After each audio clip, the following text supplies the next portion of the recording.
ये second last question है periodic classification का। आपसे कह रहा है arrange magnesium, aluminium, silicon and sodium in increasing order of first ionisation energy, जिसको आप आयनाइजेशन एंथैल्पी भी कहते हैं।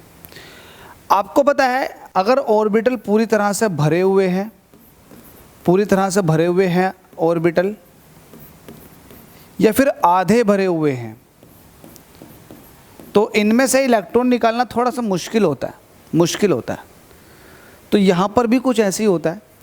आपके पास मैग्नीशियम, एल्यूमिनियम, सिलिकॉन और सोडियम है, तो आपको पता है लेफ्ट से राइट जाने पर आयनाइजेशन एंथैल्पी बढ़ती है, ऊपर से नीचे जाने पर घटती है।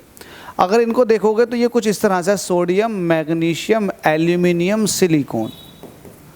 अगर सिलिकॉन को देखोगे तो ये सबसे लास्ट में है, तो इसकी आयनाइजेशन एनर्जी सबसे ज़्यादा होगी। तो पहली बात तो आप ये देखोगे सबसे ज़्यादा आयनाइजेशन एनर्जी सिलिकॉन की कहाँ दे रखी है। इसमें नहीं दे रखी तो ये नहीं होगा, इसमें नहीं दे रखी तो ये नहीं होगा। या तो ऑप्शन बी सही होगा या फिर ऑप्शन सी सही होगा। सिलिकॉन को अब हटा दो। अब सोडियम, मैग्नीशियम, एल्यूमिनियम की बात कर लेते हैं। तो सोडियम, मैग्नीशियम, एल्यूमिनियम में आप ये देखेंगे कि सोडियम के आउटर मोस्ट शेल में 1 इलेक्ट्रॉन होता है। आउटर मोस्ट शेल में NS1 आप दिखाओगे तो NS1 का मतलब ये है कि ये आधा भरा हुआ है, ठीक है। और अगर मैग्नीशियम का 12 है तो इसको अगर आप देखोगे तो इसका आउटर मोस्ट शेल का इलेक्ट्रॉनिक कॉन्फ़िगरेशन होता है NS2। तो इसके आउटर मोस्ट शेल में कुछ इस तरह से इलेक्ट्रॉन भरे जाते हैं। 12 को अगर आप देखोगे तो 2,8,2, तो आउटर मोस्ट शेल में 2 इलेक्ट्रॉन जो कि पूरे भरे हुए होते हैं।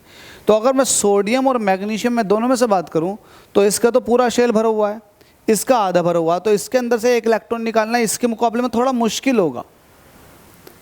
इसके मुकाबले में थोड़ा मुश्किल होगा तो इसका मतलब इसके लिए आसान होगा।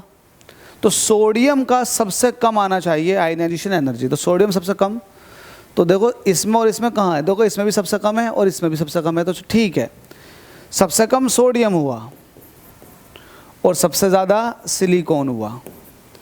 अब बात आती है, अब इसको भी हटा दो, बात आती है मैग्नीशियम और एल्यूमिनियम की। तो मैग्नीशियम का कितना है 12 एटॉमिक नंबर, जिसको आप 2, 8, 2 से कह दोगे।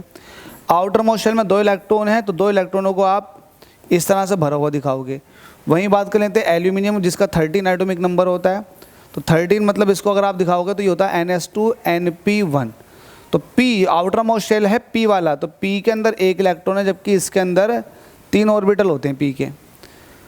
तो आउटर मोस्ट शेल में कितने इलेक्ट्रॉन है, 1 इलेक्ट्रॉन है। अब इस 1 इलेक्ट्रॉन को निकालना, और ये 2 इलेक्ट्रॉन है, तो इन दोनों में से किसके लिए एनर्जी की रिक्वायरमेंट ज़्यादा पड़ेगी इलेक्ट्रॉन को निकालने के लिए। इसमें कम है, इसमें पेयरडी की फॉर्म में नहीं है, लेकिन इसमें पेयरडी की फॉर्म में है, तो इसमें इलेक्ट्रॉन को निकालने में ज़्यादा एनर्जी चाहिएगी।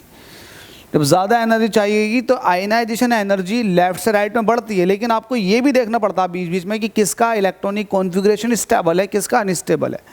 तो इसका अनस्टेबल था, इसका स्टेबल था, तो इसके अंदर से इलेक्ट्रॉन को निकालने के लिए जो एनर्जी की रिक्वायरमेंट होगी वो एल्यूमिनियम से भी ज़्यादा हो जाएगी।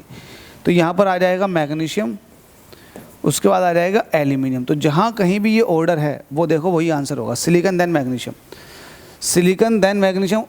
तो ये हो जाएगा silicon then magnesium then aluminium sodium. तो option B is the correct, ये वाला हो गया।